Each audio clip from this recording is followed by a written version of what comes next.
How did it all begin? The conflict between Israel and Hamas has its roots in the late 1980s. Let's rewind to the year 1987. The first Palestinian Intifada had just erupted, marking a significant chapter in the history of the Israeli-Palestinian conflict. This was a period of widespread civil unrest against Israel's occupation of the West Bank and Gaza Strip. Amid the protests, a new player emerged on the political stage: Hamas. The birth of Hamas wasn't an isolated event. It was a response to the palpable tension and growing frustration among the Palestinian people. The organization was founded with the objective of liberating Palestine from Israeli occupation and establishing an Islamic state in the area that is now Israel, the West Bank, and the Gaza Strip. Hamas, an acronym for Harakat al-Muqawama al-Islamiyya, which translates to Islamic Resistance Movement, was seen by many as a beacon of hope. They believed in armed resistance against what they saw as an oppressive occupation. The group quickly gained traction, drawing support from the disenfranchised populace who felt their voices were being ignored. However, it wasn't just the political climate that led to the formation of Hamas. The socio-economic conditions of the time also played a significant role. Unemployment was rampant, and living conditions were dire. The Palestinian people were desperate for change, and many saw Hamas as the catalyst for that change. The organization's charter, drafted in 1988, called for the destruction of Israel, reflecting the intensity of sentiments at the time. It's worth noting that this stance has been a point of contention and controversy ever since. Hamas's rise wasn't without resistance. The group faced opposition from various quarters, including other Palestinian factions. But by the early 90s, despite the challenges and the controversy, Hamas had managed to establish itself as a significant player in the region, setting the stage for the events that were to unfold in the ensuing years. By the early 1990s, Hamas had firmly established itself as a significant player in the region. The 1990s brought about attempts at peace, but these were met with opposition. The decade opened with a glimmer of hope in the Middle East. In 1993, the first Oslo Accord was signed, a landmark agreement aimed at establishing a lasting peace between Israel and Palestine. This was a momentous step, a promise of a brighter future where coexistence could be more than just a distant dream. However, not everyone embraced this vision. Hamas, the Islamist group formed at the start of the first Palestinian Intifada, opposed the peace process. Their resistance to the Oslo Accord underscored the deep-rooted tensions and complex realities of the Israeli-Palestinian conflict. The ideological divide was clear, and the path to peace was far from straightforward. As the 1990s gave way to the new millennium, the situation escalated dramatically. The year 2000 saw the onset of the Second Intifada, a period of intensified Palestinian-Israeli conflict. This uprising was sparked by Palestinian protests over a visit by Israeli opposition leader Ariel Sharon to the Al-Aqsa Mosque compound, a site of immense religious significance and a recurring flashpoint in the conflict. The Second Intifada marked an era of heightened violence and unrest, with a surge in suicide bombings and military operations. The dream of peace, seemingly within grasp at the start of the decade, appeared to be slipping away as the conflict took a more violent turn.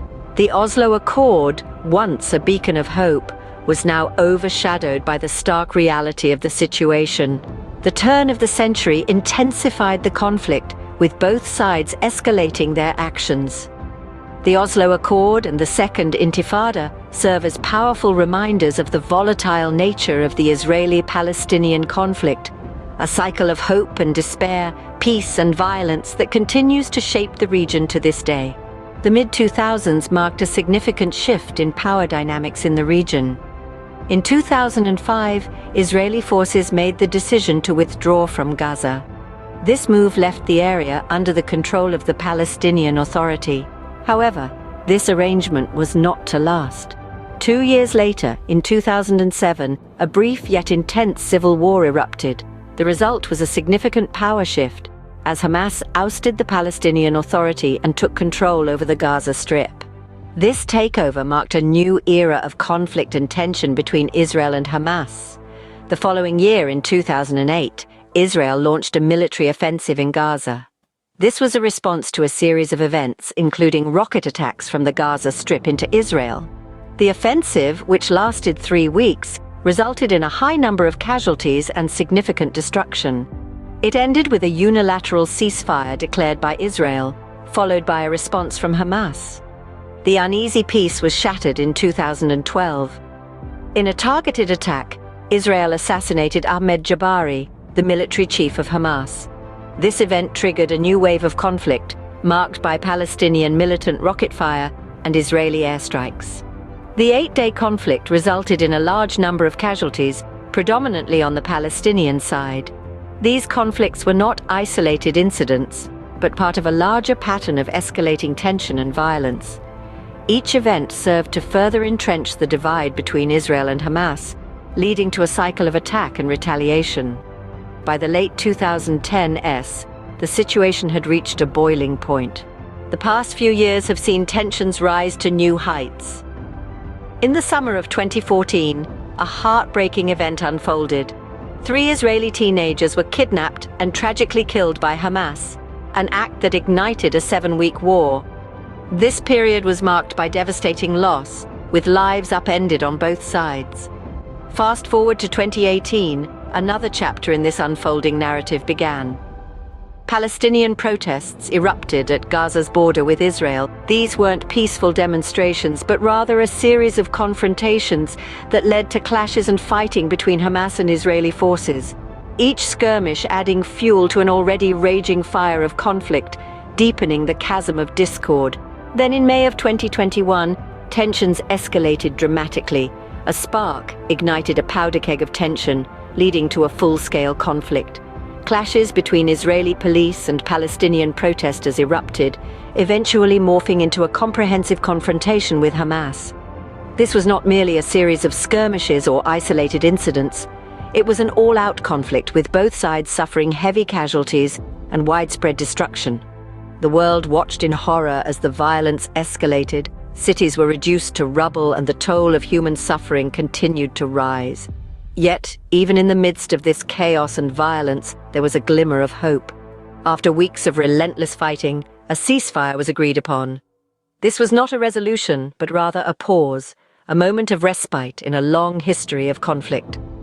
The recent ceasefire comes after weeks of violence and international calls for de-escalation. But will this ceasefire hold? Can it pave the way to a lasting peace? Or is it merely the calm before yet another storm? These are questions that hang heavy in the air, a poignant reminder of the fragile reality in this part of the world. So where do we go from here? The future remains uncertain. As we delve into the realm of what lies ahead, we find ourselves in a labyrinth of possibilities and uncertainties. The path of the Israel-Hamas conflict is no different. The echoes of the past reverberate into the future, shaping the course of events yet to unfold. A potential scenario we may witness is a continuation of the conflict. This could be spurred by unresolved tensions and the cyclical nature of the confrontations we've seen so far. The lingering echoes of the past may continue to ignite sparks of discord, leading to a simmering cauldron of hostility. These sparks could manifest themselves in various forms, from sporadic skirmishes to full-blown warfare. The cycle of violence, retaliation, and ceasefire may persist, painting a grim picture of the future. However, another scenario that we cannot rule out is that of possible peace negotiations.